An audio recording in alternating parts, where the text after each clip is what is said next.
Assalamualaikum dan salam sejahtera. Welcome back to Easy Fast. Terima kasih kepada yang telah menekan subscribe dan juga tombol loceng yang belum jemput-jemput lah. Syabas dan tahniah kami nak ucapkan pembayaran ni sedikit awal daripada jadual asalnya 15 menjadi 14. Jom kita mulakan. Baik, kalau mengikut pada jadual yang terasalnya, pembayaran bantuan ini akan dibayar bermula 15 hari bulan. Tetapi apa yang dimaklumkannya, ia dibayar sedikit awal pada 14 hari bulan.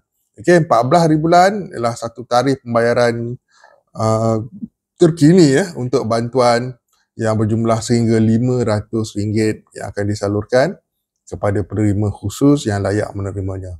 Maksudnya apa? Bukanlah kesemua orang dapat macam STR, tidak. Tapi penerima-penerima khusus sahaja. Maka oleh itu 14 hari bulan yang merupakan tarikh rasmi pembayaran bantuan sara hidup. Maklum kat sini. Pembayaran bantuan sara hidup. Jadi untuk penerima bantuan sara hidup ni yang mana terdiri daripada dua kategori besar, nelayan dan veteran ATM. Ambil maklum nelayan dengan amount RM300 untuk nelayan laut dan RM250 untuk nelayan darat akan dibayar bermula 14 pada 14 hari bulan November.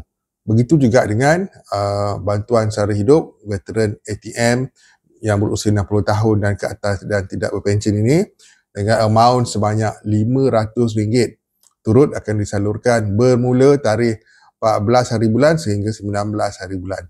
Itu tempoh pembayaran untuk bantuan sara hidup veteran ATM. Kena nak kirakan 15 tapi ia diawalkan satu hari lah kerana 15 tu jatuh pada hari Sabtu dan 14 pada hari Jumaat, dan hari Jumaat adalah pembayaran untuk bantuan sara hidup ini. Jadi kepada para penerima yang cakap bakal menerima bantuan sara hidup ini, ambil maklum perkara ni pembayaran anda pada tarikh 14 hari bulan, bermula 14 hari bulan. Kalau ada yang lagi awal tu mantap lah tu. Dan kalau ada yang lewat daripada tarikh 14, kena sabarlah ini namanya bantuan. Dan menjadi lumrah sekiranya suatu bantuan tu terlewat satu hari atau 2 hari ataupun terawal satu hari daripada tarikh yang dinyatakan. Yang penting anda sebagai penerima tahu yang anda terima dan anda dapat pembayaran. Dan semoga bantuan sara hidup ni BHH bagi bulan November ni dapat meringankan sedikit beban bagi penerima-penerima yang layaknya iaitu golongan-golongan khusus nelayan dan juga veteran ATM yang tidak berpencen ini. Baik, semoga jelas dengan apa yang disampaikan.